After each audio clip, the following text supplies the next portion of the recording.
जय हिंद दोस्तों, आपका स्वागत है आपके अपने इस यूट्यूब चैनल पे। दोस्तों, आज के हम इस वीडियो में ये डेली जीके जीएस का टेस्ट जो कि खान ग्लोबल स्टडीज़ यानी कि खान सर के द्वारा कराया जा रहा, तो उसका टेस्ट नंबर 6 देखेंगे।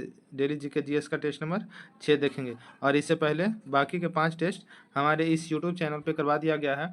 अगर आपने अभी तक इस बाकी के 5 टेस्ट को नहीं देखे हैं तो प्लीज़ जाके इस यूट्यूब चैनल के प्लेलिस्ट में जाके देख सकते हैं। तो चलिए देखते हैं। तो साथियों, इसमें टोटल 50 क्वेश्चन रहेंगे और जीके जीएस के सभी सब्जेक्ट से रहेंगे 50 क्वेश्चन। आइए पहला क्वेश्चन देखते हैं। पहला क्वेश्चन क्या कह रहा है? अगालेगा द्वीप व सेंट जेम्स जेही द्वीप हिस्सा है, किसका हिस्सा है? अगालेगा द्वीप व सेंट जेम्स जेही द्वीप हिस्सा है, किसका हिस्सा है बताइएगा? तो ये मॉरिशस का हिस्सा है, मॉरिशस का हिस्सा है। पहला आंसर सही हो जाएगा साथियों इसका। दूसरा नंबर क्वेश्चन कह रहा है, भारत में तेंदुओं को सर्वाधिक आबादी वाला क्षेत्र है, कौन सा क्षेत्र है भारत में तेंदुओं का सर्वाधिक आबादी वाला? बताइएगा, कौन सा क्षेत्र में तेंदुआ सर्वाधिक पाया जाता है भारत में?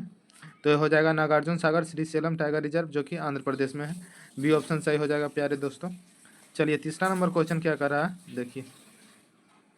तीसरा नंबर क्वेश्चन है, ये कोर्ट के हिसाब से बताना है कि हाल ही में प्रधानमंत्री जी के द्वारा सेला सुरंग का उद्घाटन किया गया, इसके संदर्भ में सत्य कथन नहीं है।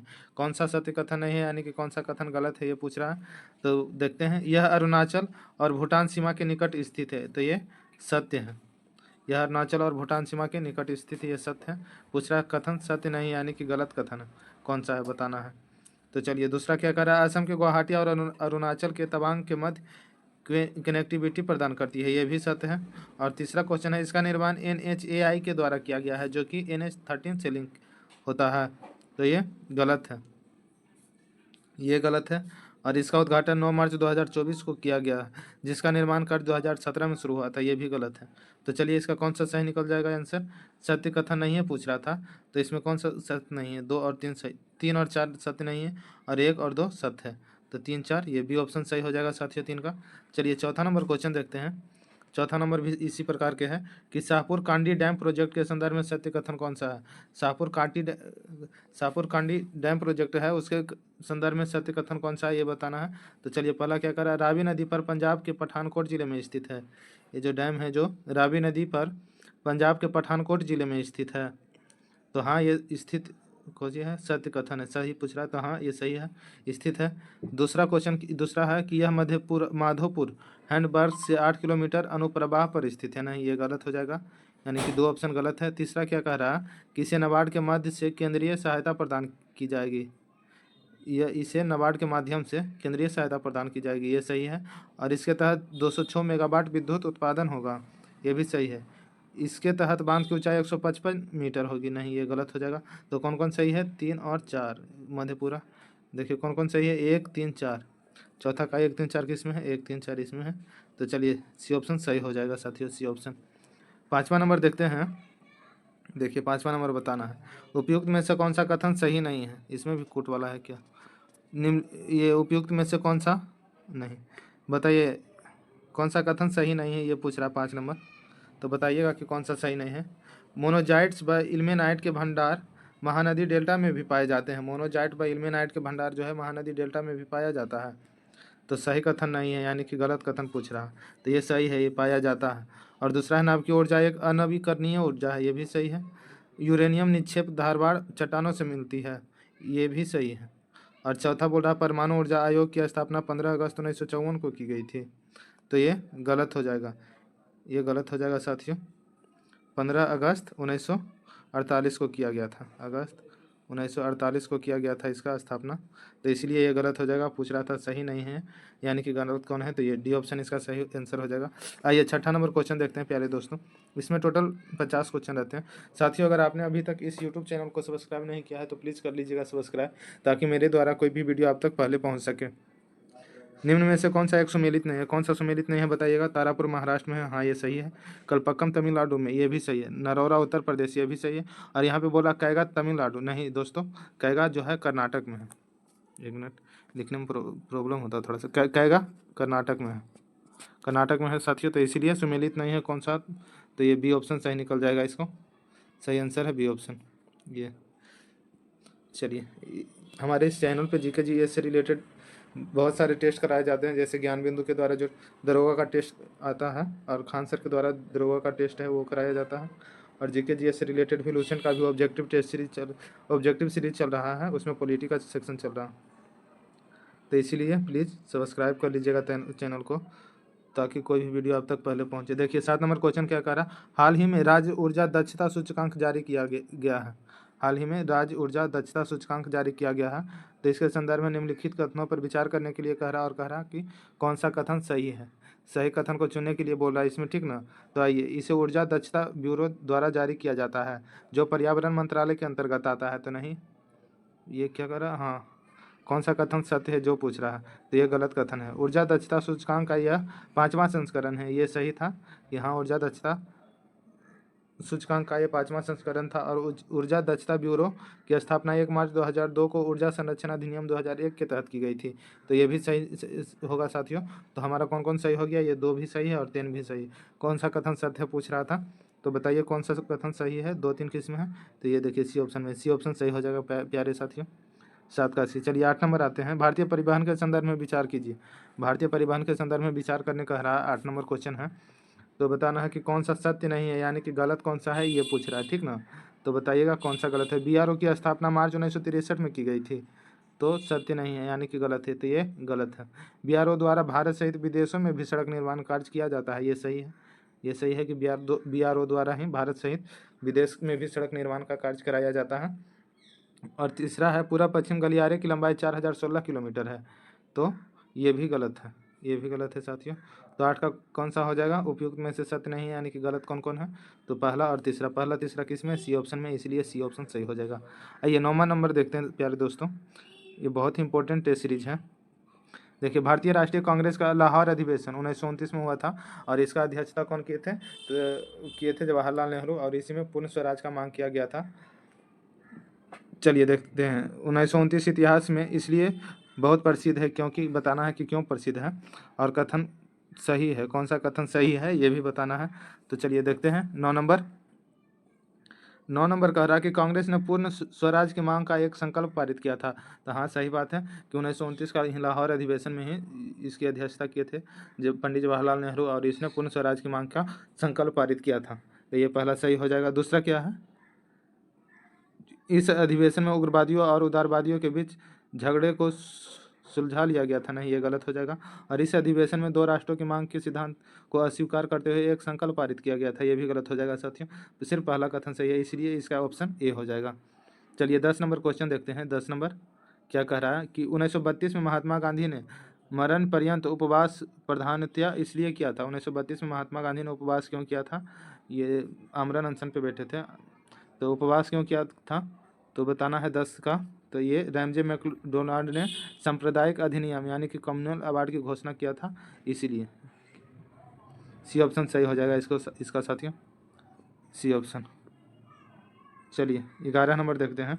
आमतौर पर 19वीं शताब्दी में भारत पर अंग्रेजी शासन का एक परिणाम था। आर्थिक तौर पे 19वीं शताब्दी में भारत पर अंग्रेजी शासन का एक परिणाम था। क्या परिणाम था, तो ये हो जाएगा भारतीय कृषि का वाणिज्यीकरण। भारतीय कृषि का वाणिज्यीकरण परिणाम था। 12 नंबर क्वेश्चन क्या कह रहा है, देखिएगा। 12 नंबर है, फिरोज शाह तुगलक के संबंध में निम्नलिखित कथनों पर विचार कीजिए। फिरोज शाह तुगलक के बारे में निम्नलिखित कथन पर विचार करने कह रहा है, और बोल रहा है कौन सा सही नहीं, यानी कि गलत कथन कौन सा है ये बताना। तो 12 नंबर, हाँ देखते हैं गलत कौन सा ये बताना है। उसने एकता को वंशानुगत बनाया था, एकता प्रथा चलाया गया था फिरोज शाह तुगलक के द्वारा, और इसने एकता को वंशानुगत बनाया था, तो हाँ ये सही है। और दूसरा क्या कह रहा है, दूसरा उसने सेना में वंशानुगत सिद्धांत लागू किया था, ये भी सही है। वह सिपाहियों को नगद वेतन देता था, नहीं ये गलत हो जाएगा। तो कौन सा सही नहीं है, यानी कि कौन सा गलत है, तो 12 का ये सी ऑप्शन सही नहीं है, केवल 3। चलिए 13 नंबर क्वेश्चन देखते हैं साथियों। 13 नंबर क्या कह रहा कि भारतीय इतिहास के संदर्भ में निम्नलिखित में से कौन से सामंती व्यवस्था का अनिवार्य तत्व है। सामंती व्यवस्था का अनिवार्य तत्व कौन सा है भारतीय इतिहास के संदर्भ में, इसके बारे में पूछ रहा कि कोट का प्रयोग कर सही उत्तर का चुनिए, कौन कौन सही है ये पूछ रहा है।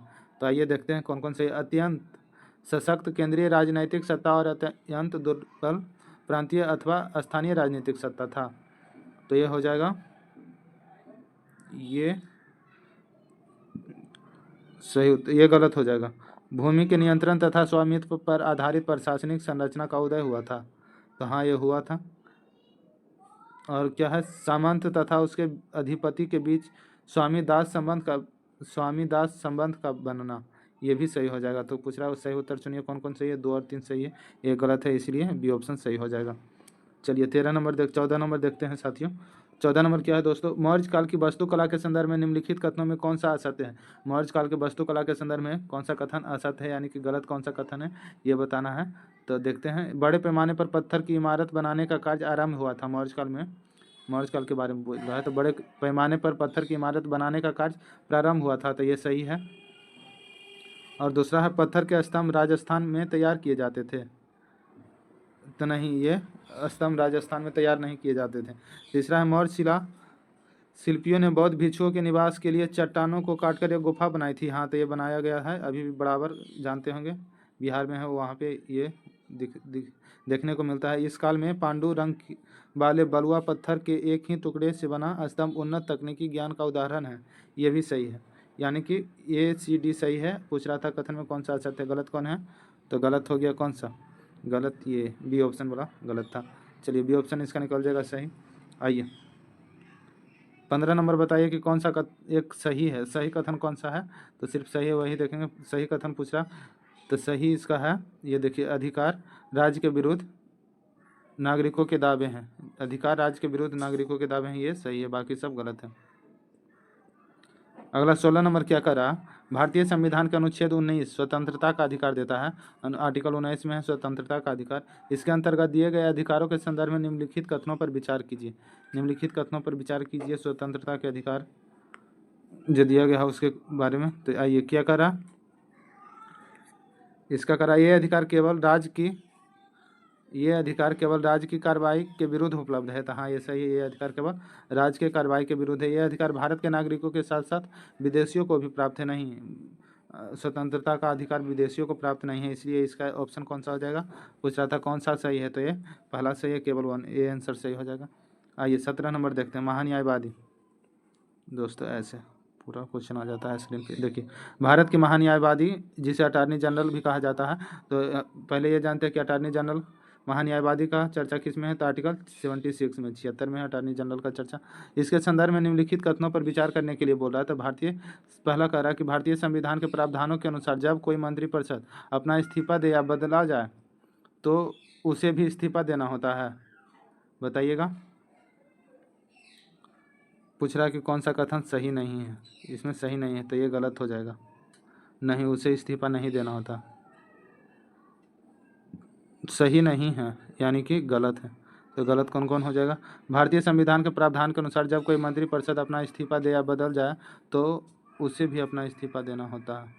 अगर कोई मंत्री इस्तीफा देता है तो पूरा मंत्री समूह को इस्तीफा देना होता है, नहीं, ये गलत है, पहला गलत हो जाएगा। उसे संसद की संयुक्त बैठक की वो महान्यायवादी के संदर्भ में ये बोला, उसे संसद की संयुक्त बैठक की कार्यवाही में भाग लेने और बोलने का अधिकार होता है, तो ये सही है कि महान्यायवादी को संसद की कार्यवाही में भाग लेने का अधिकार होता है और बोलने का भी अधिकार होता है, लेकिन ये वोट नहीं कर सकता है, और उसका पारिश्रमिक सर्वोच्च न्यायालय के न्यायाधीश के बराबर होता है, तो ये तीसरा भी गलत है, सिर्फ दूसरा सही है। पूछ रहा है कि निम्नलिखित में से कौन सा सही नहीं है, यानी कि कौन सा गलत है, तो पहला तीसरा, देखिए पहला तीसरा कौन में है, तो ये देखिए बी ऑप्शन में है, पहला तीसरा बी ऑप्शन इसका सही हो जाएगा।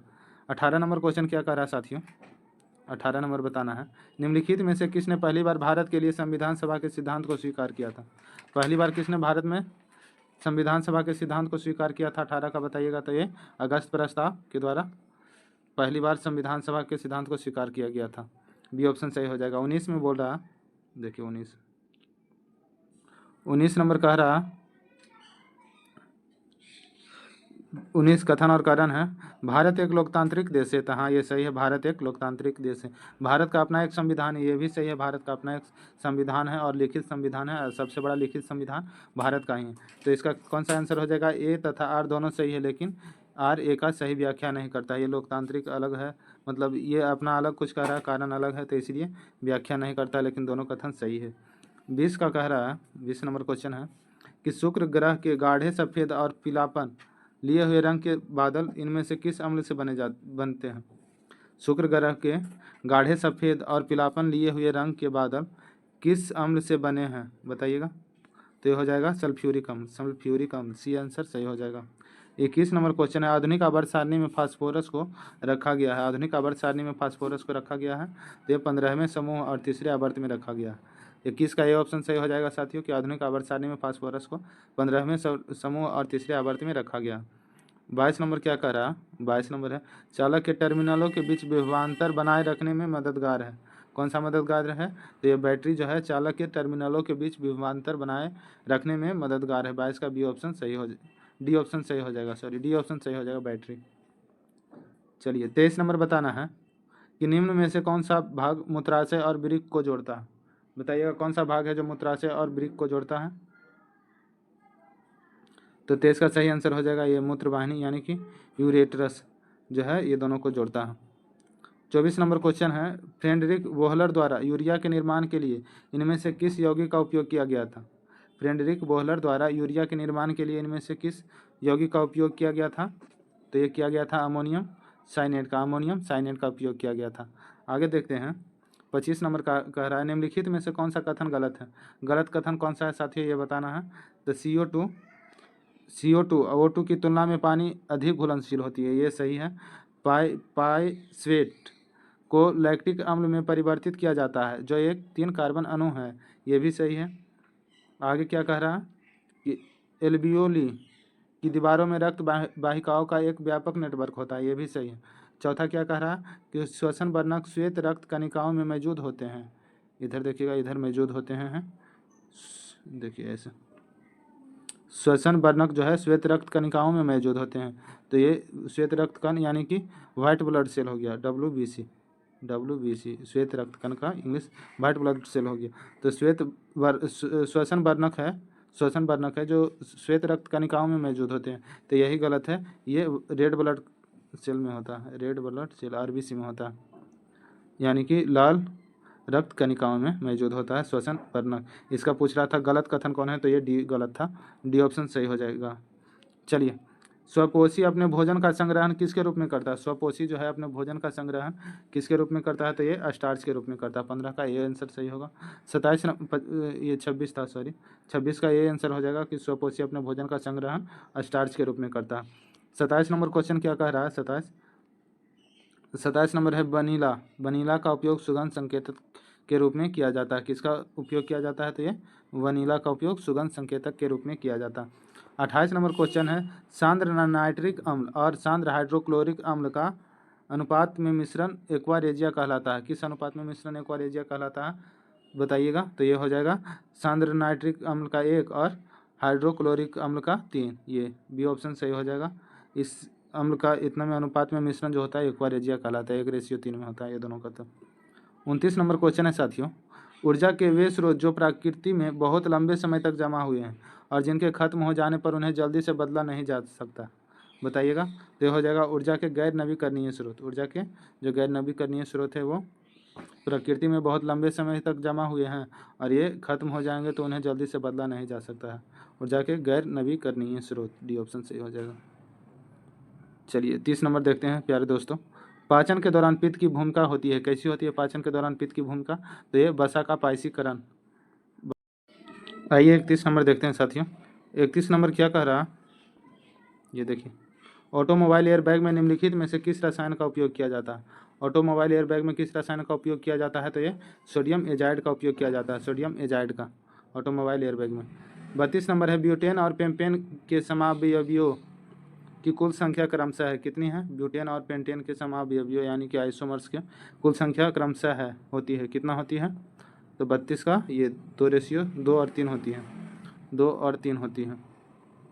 चलिए 33 नंबर देखते हैं प्यारे दोस्तों, अवतल दर्पण का वक्रता केंद्र स्थित होता है। कहाँ स्थित होता है अवतल दर्पण का वक्रता केंद्र, तो ये दर्पण के सामने स्थित होता है, दर्पण के सामने। 34 नंबर है, प्रत्यावर्ती धारा के संदर्भ में इनमें से कौन सा सही है। प्रत्यावर्ती धारा के संदर्भ में कौन सा सही है ये बताना है। तो धारा की दिशा स्थिर रहती है किंतु परिमाण जो है समय के साथ बदलता है, तो ये गलत हो जाएगा। आगे क्या है, धारा की दिशा परिवर्तित होती है, परिणाम स्थिर रहता है, ये गलत हो जाएगा। आगे क्या है, सी ऑप्शन क्या कह रहा है, तो ये धारा की दिशा तथा धारा का परिमाण समय के साथ परिवर्तित नहीं होता, ये भी गलत है। धारा की दिशा तथा परिमाण जो है समय के साथ परिवर्तित होता है, ये सही है। डी ऑप्शन सही है, पूछ रहा था, देख लीजिए यहाँ पे 34 का कौन सा सही है, प्रत्यावर्ती धारा के संबंध में पूछ रहा था, तो ये डी ऑप्शन सही हो जाएगा कि धारा की दिशा का परिमाण जो है समय के साथ परिवर्तित होता है, डी ऑप्शन सही हो जाएगा। देखते हैं 35 नंबर क्या कर रहा है, किस वर्ष वित्तीय क्षेत्र मूल्यांकन समिति यानी कि committee on financial sector assignments CFSA की स्थापना भारत सरकार और रिजर्व बैंक के द्वारा की गई थी, किस वर्ष, तो बताइएगा। तो ये हो जाएगा 2006 में, 2006 में।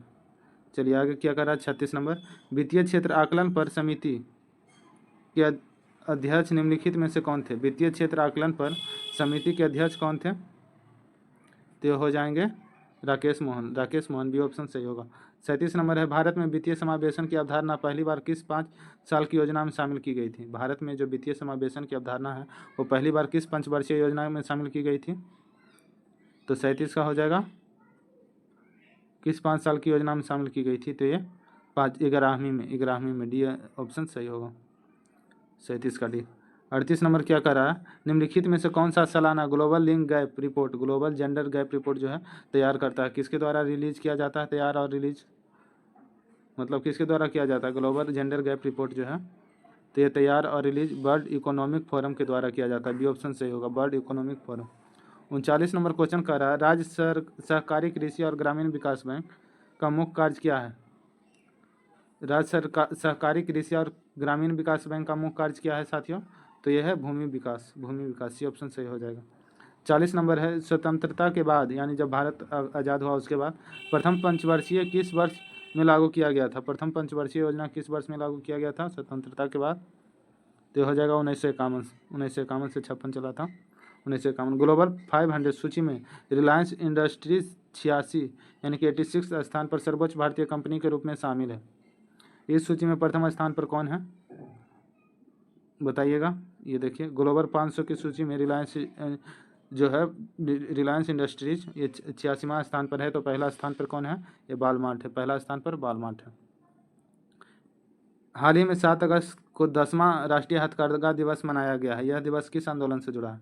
राष्ट्रीय हथकरघा दिवस जो 7 अगस्त को मनाया जाता है, ये 10वां राष्ट्रीय हथकरघा दिवस कुछ दिन पहले मनाया है, तो यह दिवस जो है किस आंदोलन से जुड़ा हुआ है राष्ट्रीय हथकरघा दिवस, तो ये जुड़ा हुआ है स्वदेशी आंदोलन से, 42 का सी ऑप्शन सही हो जाएगा। 43 नंबर है, केंद्रीय कृषि मंत्री जो कि शिवराज सिंह चौहान हैं ने 100 बागवानी क्लस्टर स्थलों के लिए कितने करोड़ रुपये की घोषणा किया है, बताइए।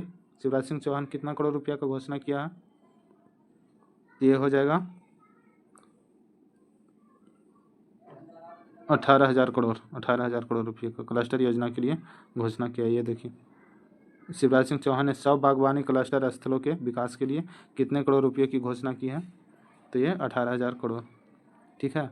चलिए 44 नंबर देख लेते हैं।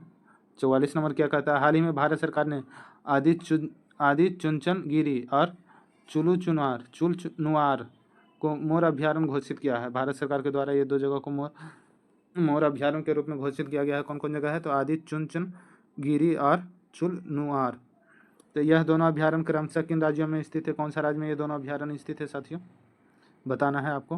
तो ये आदि चुनचनगिरी जो है कर्नाटक में है और ये चुलनुआर जो है केरल में है, ठीक है। बी ऑप्शन सही हो जाएगा, 44 का बी ऑप्शन सही हो जाएगा साथियों। ये आगे बताइएगा, RBI ने अपनी मौद्रिक नीति समिति में वित्त वर्ष 2025 के लिए मुद्रास्फीति का अनुमान कितना प्रतिशत बनाए रखा है। RBI ने अपनी मौद्रिक नीति समिति में वित्त वर्ष 2025 के लिए मुद्रास्फीति का अनुमान कितना प्रतिशत बनाए रखा है, तो ये ऑप्शन में नहीं है, सब गलत है। इसका हो जाएगा 4.5% सही हो जाएगा, 4.5%, ठीक है, ऑप्शन ये लगा लीजिएगा। RBI ने अपनी मौद्रिक नीति समिति में वित्त वर्ष 2025 के लिए GDP वृद्धि का अनुमान कितना प्रतिशत बनाए रखा है, बताइएगा। 46 नंबर, RBI के द्वारा जो है अपनी मौद्रिक नीति समिति में वित्त वर्ष 2025 के लिए GDP वृद्धि का अनुमान कितना प्रतिशत बनाए रखा है, तो ये 7.2%, सी ऑप्शन सही हो जाएगा। 47 नंबर बताइएगा साथियों। भारत ने किस देश को पराजित कर दूसरी बार CABA महिला वॉलीबॉल नेशंस लीग जीत लिया है? किस देश को पराजित करके दूसरी बार जीता है ये CABA महिला वॉलीबॉल नेशनल्स लीग? तो ये हो जाएगा नेपाल को पराजित किया है, नेपाल को। सेना ने पर्वत प्रवाह अभ्यास कहाँ आयोजित किया गया है? सेना के द्वारा जो है पर्वत प्रवाह अभ्यास कहाँ आयोजित किया गया है? कहाँ आयोजित किया है? तो ये लद्दाख में, लद्दाख में। ये ऑप्शन सही हो जाएगा, लद्दाख में आयोजित किया। सेकेंड लास्ट क्वेश्चन है साथियों, विज्ञान प्रौद्योगिकी और नवाचार के क्षेत्र में योगदान के लिए सरकार ने राष्ट्रीय विज्ञान पुरस्कार किसे प्रदान किया है? बताइए किसे पुरस्कार किया है, किसे प्रदान पुरस्कार दिया है राष्ट्रीय विज्ञान पुरस्कार? तो ये गोविंद राजन पद्मनाभन को मिला है। विज्ञान प्रौद्योगिकी और नवाचार के क्षेत्र में योगदान दिए हैं, इसलिए इनको सरकार ने राष्ट्रीय विज्ञान पुरस्कार दिया है, गोविंद राजन पद्मनाभन। लास्ट क्वेश्चन है, लास्ट क्वेश्चन क्या है? CNS cross 2 year course cross 2, ये देखिएगा CNS क्रॉस 2, ठीक है। शीर्षक वाले दस्तावेज को किसने प्रकाशित किया है? बताइएगा, बताइए 50 का आंसर क्या होगा यहाँ तक? ये बताइए जल्दी से, इसका क्या आंसर होगा? CNS क्रॉस 2 शीर्षक वाले दस्तावेज को किसने प्रकाशित किया है? दोस्तों अगर आपने अभी तक मेरा इस YouTube चैनल को नहीं सब्सक्राइब किया तो प्लीज़ कर लीजिएगा, ताकि मेरे कोई भी वीडियो आप तक पहले पहुँचे। तो इसका आंसर हो जाएगा अनिल चौहान, अनिल चौहान। दोस्तों वीडियो देखने के लिए बहुत बहुत धन्यवाद।